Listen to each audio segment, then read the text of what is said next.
ಮಹಾರಾಷ್ಟ್ರದ ಘಟ್ಟ ಪ್ರದೇಶ ಮತ್ತು ಕೃಷ್ಣಾ ಮೇಲ್ಭಾಗದಲ್ಲಿ ಭಾರೀ ಮಳೆ ಆಗ್ತಾ ಇದೆ. ಈ ಹಿನ್ನೆಲೆಯಲ್ಲಿ ನಾರಾಯಣಪುರ ಡ್ಯಾಂನಿಂದ ಕೃಷ್ಣಾ ನದಿಗೆ ಅತಿ ಹೆಚ್ಚಿನ ನೀರನ್ನು ಬಿಡುಗಡೆ ಮಾಡಲಾಗ್ತಾ ಇದೆ. ಕೃಷ್ಣಾ ನದಿ ತೀರದ ಗ್ರಾಮಗಳಿಗೂ ಕೂಡ ಪ್ರವಾಹದ ಭೀತಿ ಇದೆ. ಅನೇಕ ಗ್ರಾಮಗಳು ಈಗಾಗಲೇ ಮುಳುಗಡೆಯಾಗಿದ್ದಾವೆ, ಸಂಪರ್ಕವನ್ನ ಕಳೆದುಕೊಂಡಿದ್ದಾವೆ. ಸೇತುವೆಗಳು ಜಲಾವೃತ, ವಾಹನ ಸವಾರರ ಪರದಾಟ, ಪ್ರತಿನಿತ್ಯದ ಜೀವನ ಅಯೋಮಯವಾಗಿದೆ ಈ ಭಾಗದ ಜನರಿಗೆ. ಲಿಂಗಸಗೂರು, ರಾಯಚೂರಿನ ದೃಶ್ಯಗಳನ್ನು ನೋಡ್ತಾ ಇದ್ದೀವಿ ನಾವು.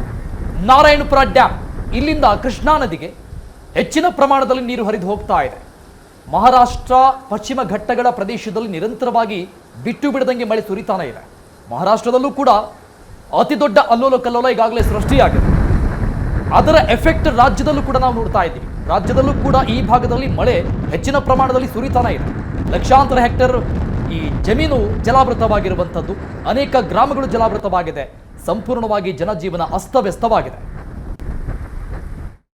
ಮಹಾರಾಷ್ಟ್ರ ಮತ್ತು ಕೃಷ್ಣಾ ನದಿ ಮೇಲ್ಭಾಗದಲ್ಲಿ ಭಾರೀ ಮಳೆ ಆಗ್ತಾ ಇದೆ. ಹೀಗಾಗಿ ನಾರಾಯಣಪುರ ಜಲಾಶಯ ಭರ್ತಿಯಾಗಿದ್ದು, ನಾರಾಯಣಪುರ ಜಲಾಶಯದಿಂದ ಕೃಷ್ಣಾ ನದಿಗೆ ಸರಿಸುಮಾರು 3 ಲಕ್ಷ ಕ್ಯೂಸೆಕ್ಸ್ಗೂ ಅಧಿಕ ನೀರನ್ನು ಹರಿಬಿಟ್ಟಿದ್ದಾರೆ. ಹೀಗಾಗಿ ನದಿ ತೀರದಲ್ಲಿ ಪ್ರವಾಹದ ಭೀತಿಯನ್ನು ಕಾಣಬಹುದಾಗಿದೆ. ನೀವೇನು ನೋಡ್ತಾ ಇದ್ದೀರಲ್ಲ, ರಭಸವಾಗಿ ಹರಿಯುವಂಥ ಕೃಷ್ಣಾ ನದಿ ತಾವು ನೋಡ್ತಾ ಇದ್ದೀರಾ. ಸರಿಸುಮಾರು 3 ಲಕ್ಷ ಕ್ಯೂಸೆಕ್ಸ್ಗೂ ಅಧಿಕ ನೀರನ್ನು ಬಿಟ್ಟಿದ್ದರಿಂದ ಕೃಷ್ಣಾ ನದಿ ತೀರದಲ್ಲಿ ಬರ್ತಕ್ಕಂಥ ಈಗಾಗಲೇ ಲಿಂಗಸೂರು ತಾಲೂಕಿನ ಸೀಲಹಳ್ಳಿ ಸೇತುವೆ ಸಂಪೂರ್ಣವಾಗಿ ಮುಳುಗಡೆಯಾಗಿ ನಡುಗಡ್ಡೆಗೆ ಸಂಪರ್ಕ ಕಲ್ಪಿಸುವಂಥದ್ದು ಬಂದಾಗಿ ಹೋಗಿದೆ. ಇನ್ನು ದೇವದುರ್ಗ ತಾಲೂಕಿನ ಹೂವಿನಡಗಿ ಸೇತುವೆ ಏನಿದೆಯೋ, ಈ ಹೂವಿನಡಗಿ ಸೇತುವೆ ಯಾದಗಿರಿ ಮತ್ತು ದೇವದುರ್ಗ ನಡುವೆ ಸಂಪರ್ಕ ಕಲ್ಪಿಸುವಂಥ ಸೇತುವೆ ಆಗಿದೆ.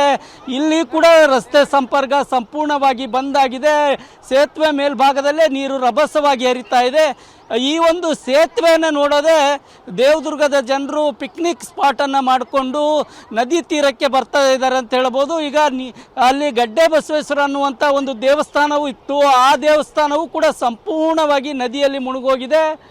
ಅಷ್ಟೇ ಅಲ್ಲದೆ ನೂರಾರು ಎಕರೆ ಪ್ರದೇಶ ಜಮೀನು ಕೂಡ, ನದಿ ತೀರದ ಜಮೀನುಗಳೆಲ್ಲವೂ ಕೂಡ ಮುಳುಗಡೆ ಆಗಿದ್ದಾವೆ.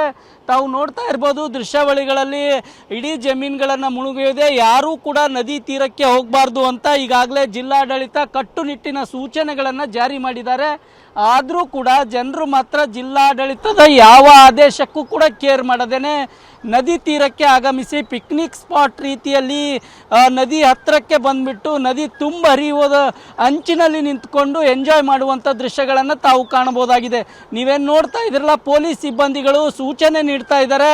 ನದಿ ತೀರಕ್ಕೆ ಬರಬಾರ್ದು ಅಂತ ಹೇಳ್ತಾ ಇದ್ರು ಕೂಡ ಪೊಲೀಸರ ಸೂಚನೆಗೂ ಕೂಡ ಕೇರ್ ಮಾಡದೇನೆ ಜನಗಳು ವೀಕೆಂಡ್ ಮಸ್ತಿಯನ್ನು ಮಾಡಲಿಕ್ಕೆ ತುಂಬಿ ಹರಿಯುವಂಥ ನದಿ ಹತ್ರ ಬಂದಿರುವಂಥ ದೃಶ್ಯಗಳನ್ನು ತಾವು ಕಾಣಬಹುದಾಗಿದೆ. ನೀವೇನು ನೋಡ್ತಾ ಇದ್ದೀರಲ್ಲ, ನೂರಾರು ಜನರು ಪಿಕ್ನಿಕ್ ಮಾದರಿಯಲ್ಲಿ ಗುಂಪಾಗಿ ಚಿಕ್ಕ ಚಿಕ್ಕ ಮಕ್ಕಳನ್ನು ಕೂಡ ಕರ್ಕೊಂಡು ನದಿಯನ್ನು ತೋರಿಸಲಿಕ್ಕೆ ಬಂದಿರುವಂಥ ದೃಶ್ಯಗಳನ್ನು ತಾವು ಕಾಣಬಹುದಾಗಿದೆ.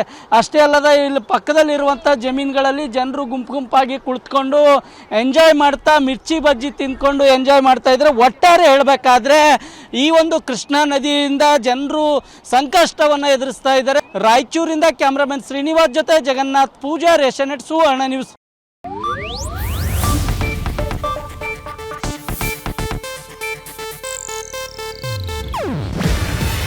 ಇದು ಏಷ್ಯಾನೆಟ್ ನ್ಯೂಸ್ ನೆಟ್ವರ್ಕ್ ಪ್ರಸ್ತುತಿ.